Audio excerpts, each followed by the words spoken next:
അസ്സലാമലൈക്കും, welcome back to fella my world. ഇന്ന് നമ്മളൊരു അച്ചാറിൻ്റെ റെസിപ്പിയാണ് ഷെയർ ചെയ്യുന്നത്. അതും ചിക്കൻ വെച്ചിട്ടൊരു കിഡിലൻ അച്ചാർ.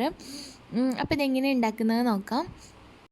അപ്പോൾ ഈ ചിക്കൻ്റെ അച്ചാർ ഉണ്ടാക്കാൻ വേണ്ടിയിട്ട് ഞാനിവിടെ കുറച്ച് ബോൺലെസ് പീസ് ചെറുതാക്കി കട്ട് ചെയ്തെടുത്തിട്ടുണ്ട്. അതിലേക്ക് കുറച്ച് മഞ്ഞൾപ്പൊടി, ആവശ്യത്തിന് ഉപ്പ്, ഒരു ടേബിൾ സ്പൂണ് മുളക് പൊടി ആഡ് ചെയ്തിട്ട് നന്നായിട്ടൊന്ന് മിക്സ് ആക്കുക.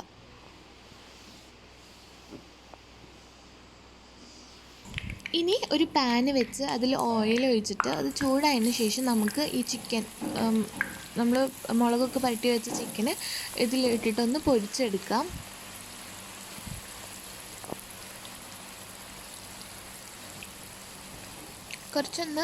ഒന്ന് മുരിഞ്ഞതിൽ പൊരിച്ചെടുക്കാം. ഇനി ആ എണ്ണയിൽ തന്നെ, നമ്മൾ ചിക്കൻ പൊരിച്ച എണ്ണയിൽ തന്നെ ഒരു 7 അല്ലി വെളുത്തുള്ളി, ഒരു ചെറിയ കഷ്ണം ഇഞ്ചി, ഒരു 4-5 പച്ചമുളക് നടുക്ക് കീറിയത് കൂടി ഇട്ടിട്ട് ഒന്ന് വഴറ്റിയെടുക്കുക. ഞാനിപ്പോൾ കുറച്ച് ചിക്കൻ പൊരിച്ച ഓയിലും കൂടി ഒഴിച്ചു കൊടുത്തിട്ടുണ്ട്. ഇതൊന്ന് മൂത്ത് വന്നാൽ ഇതിലേക്ക് കുറച്ച് കറിവേപ്പിലയും കൂടി ആഡ് ചെയ്ത് കൊടുക്കുക. ഇനി നമ്മൾ പൊരിച്ച് വെച്ചിരിക്കുന്ന ചിക്കൻ പീസ് ഇതിലിട്ട് കൊടുക്കുക.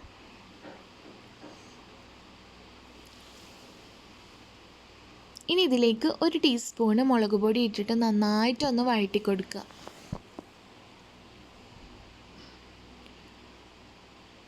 ഇനി ഉലുവ അതുപോലെ തന്നെ കടുകും കൂടിയിട്ട് വറുത്തിട്ട് ഒന്ന് പൊടിച്ചെടുത്തതാണ്, അതൊരു ടീസ്പൂൺ ആഡ് ചെയ്ത് കൊടുക്കുക.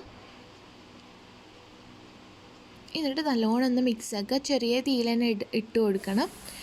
ഇപ്പോൾ ഞാൻ ഫ്ലെയിം ഓഫ് ചെയ്യാൻ പോവാണ്. ഇനി വേറൊരു പാത്രത്തിലേക്ക് മാറ്റിയതിന് ശേഷം ഒരു ടേബിൾ സ്പൂൺ, 1.5 ടേബിൾ സ്പൂൺ മുളക് പൊടിയിൽ കുറച്ച് വെള്ളം കൂടി മിക്സ് ആക്കിയിട്ട് ഈ ഒരു പരുവാക്കി എടുത്തതാണ്. അതിലേക്ക് ഒരു 2 ടേബിൾ സ്പൂണോളം സുർക്കയും കൂടി ആഡ് ചെയ്തിട്ട് നന്നായിട്ടൊന്ന് മിക്സാക്കി കൊടുക്കുക. പുളി കുറവ് ഉണ്ടെന്നുണ്ടെങ്കിൽ നിങ്ങൾക്ക് കുറച്ചും കൂടി സുർക്ക ആഡ് ചെയ്ത് കൊടുക്കാം. അപ്പോൾ അത് എളുപ്പത്തിൽ ഉണ്ടാക്കാൻ പറ്റുന്ന നമ്മുടെ ചിക്കൻ വെച്ചിട്ടുള്ള ഒരു അച്ചാർ ഇവിടെ റെഡി ആയിട്ടുണ്ട്. അടിപൊളി ടേസ്റ്റാണ്. അപ്പോൾ ഒരു വട്ടെങ്കിലും ചിക്കൻ കിട്ടുകയാണെങ്കിൽ ഇതുപോലെ ഒന്ന് ട്രൈ ചെയ്ത് നോക്കി നോക്കുക. എന്തായാലും ഇഷ്ടമാവും. ചോറിന് ഇത് മാത്രം കൂട്ടിയിട്ട് നമുക്ക് കഴിക്കാം.